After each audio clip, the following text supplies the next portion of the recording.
In its push to exit the status of a developing country by the year 2020, Laos has adopted, full steam, the market economy and rapidly opened its doors to foreign direct investments, mainly in extractive industries. As a result, Laos has been enjoying relatively good economic growth of 6 to 8% per year. Can Laos use its rich natural resources wisely and sustainably? Can it manage its economic and social change effectively to benefit its citizens, most of whom are still poor and dependent on agriculture? ความเจริญเข้ามานะครับความทันสมัยความศิวิไลซ์เข้ามาบ่ได้วิถีชีวิตเพราะว่าผู้คนแนวความคิดของคนจะเปลี่ยนแปลงหมายความว่ามันโดยทำลายไปโดยสิ้นเชิงหมายความว่ามันจะแบบมันหันเปลี่ยนไปตามกระแสของ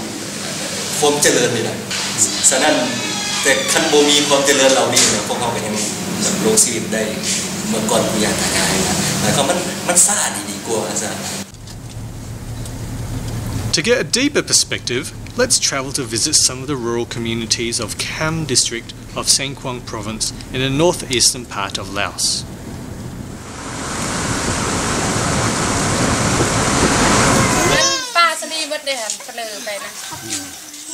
Here, people look happy.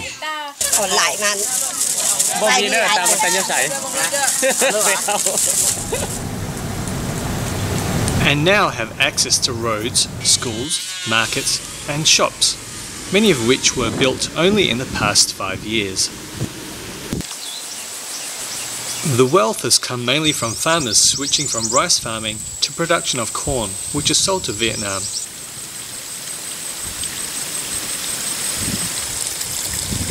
However, not everybody shares this view. Many elders in the community have a different opinion. They are worried about the impact of deforestation on the environment and on their land. ยุบการทางป่าให้เข้ามาเฮ็ดให้สลียามนั้นเลยเป็นว่าทางให้เข้าป่าซามีป่าสงวนยังมีป่าศักดิ์สิทธิ์มียังเป็นประดงแล้วในการเฮ็ดให้หันสูงสุดละครอบครัวนึงมีแต่ 8,000 ตารางเมตรใหญ่ที่สุดถือว่าเฮกตาร์นึงแต่มาเปิดยุดการทางป่าเฮ็ดให้เข้ามาเฮ็ดให้สลีตัวนี้นี่เป็นครอบครัวนึงถ้าไผฮักมีมูลมังมาแต่ก่อนเนี่ยเป็นว่ามี10-20 เฮกตาร์ก็เราก็เฮ็ดหมดแต่เป็นดงแล้วเขาตัดต้นไม้ไปแต่ละปีเนาะปีนึงหันเฮาเล่าไปแล้วก็ซื้อไปตามนั้นเนาะหลายปีมาแล้วเพิ่นไทยรถไทยใหญ่มาไทยเฮาไทยปีนึงเพิ่นได้ไทยตลอดเลยนั่นน่ะว่าฟื้นดินไปดินมาอย่างนั้นแหละจนไปแล้วทุกประเทศก็งามดินจืด Many rice-growing communities are already paying this price. Recently, Napai village, known for its fertile rice lands, suffered its worst flash floods in history.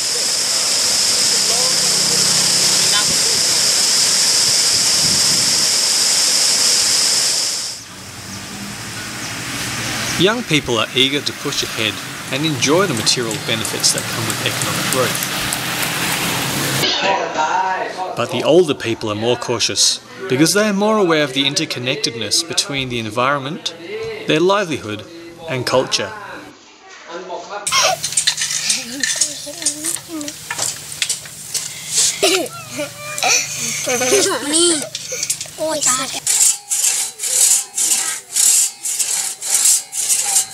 How can we reconcile the desire for quick gains of the young with the wisdom for sustainable livelihoods of the elderly?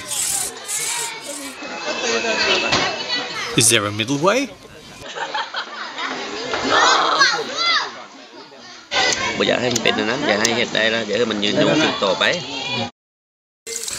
There is. This can be done through proper education for sustainable development to demonstrate that a more sustainable livelihood is not only possible but desirable for society in the long run.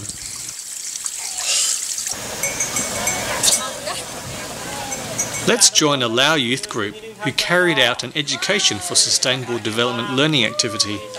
They learnt from the community how to balance economic growth with preservation of culture and nature, and the promotion of spiritual well-being. วัดไหมวัดเก่าจะอยู่ทางนี้และทางนี้จะเป็นทางขึ้นไปป่าสงวนแล้วเขาก็ย่างขึ้นไปซื้อทางตัวนี้เลยจะมีห้องภูแล้วก็พื้นภูอยู่หลายๆแล้วเขาก็จะย่างขึ้นไปจากนั้นเขาก็เกี่ยว The youth group first conducts a simple village survey. They ask the villagers about the 4 pillars of development of the community: the economy, culture, environment, and happiness, using the 3 questions of what, how, and why. ทางด้านธรรมศาสตร์มันก็จะประกอบมี3อย่างเนาะมันจะประกอบมีดินต้นไม้แล้วก็สายน้ำดินมันก็จะสุกโทรมเนาะดินที่อยู่ในบ้านนี้ซึ่งการปลูกฝังก็บ่ได้รับผลดีด้านเศรษฐกิจก็มันก็จะประกอบมีการเลี้ยงสัตว์การเฮ็ดให้สาลีการปลูกหมากเพชรซึ่งการเลี้ยงสัตว์นั้นเพิ่นจะเลี้ยงไปตามธรรมชาติ Then, using the answers collected, they analyse the links between the 4 pillars of development: the economy, the natural environment, culture, and happiness or well-being, by using strings to link the interconnections between these 4 pillars. มีต้นไม้จึงมีน้ำ The issue that has most number of strings is identified as the most pressing problem needing resolving. This kind of simple survey helps young people to get to know about community life and visually analyse the community's problems and think about possible solutions.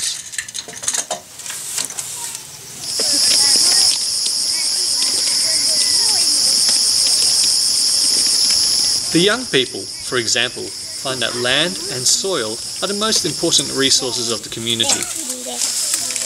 These resources need to be properly managed if development is to be sustainable in the community.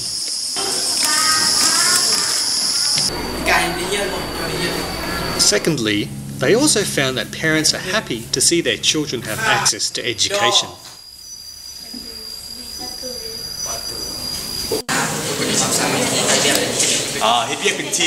This instills a sense of belonging and a sense of responsibility among the volunteers. Together, the communities have learned, and the young people have also learned. There is a sense of mutual trust and respect among them.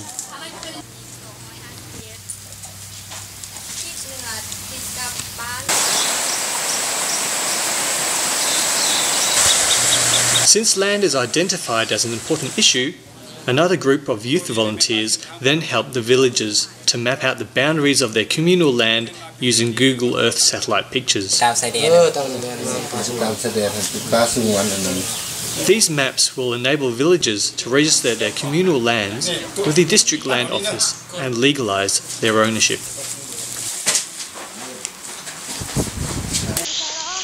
Young people must be given opportunities to learn not just in the classroom. They must learn from their own communities in order to understand the diversity and wealth of their own cultures, traditions, and natural environment. They also need to learn not only from teachers, but also from members of their own community who can teach indigenous skills and knowledge. This way, the young learn to value their own culture and tradition, and also the way of life of their elders. It is a way of educating the young on sustainable lifestyles.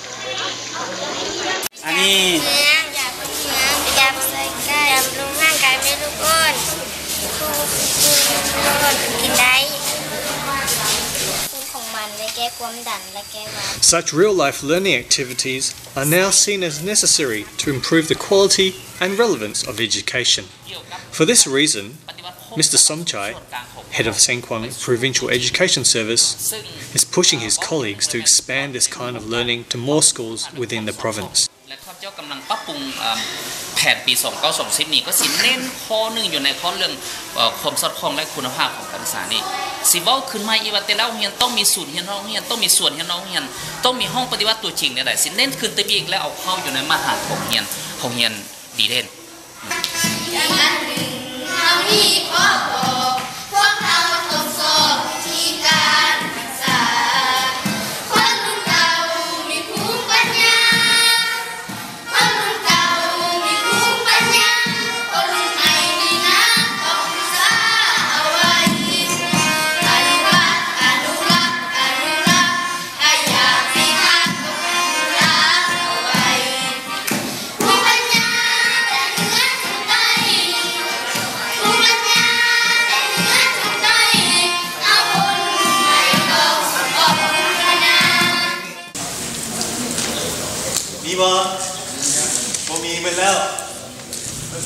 Today, many young Laotians are preparing themselves to be agents of change.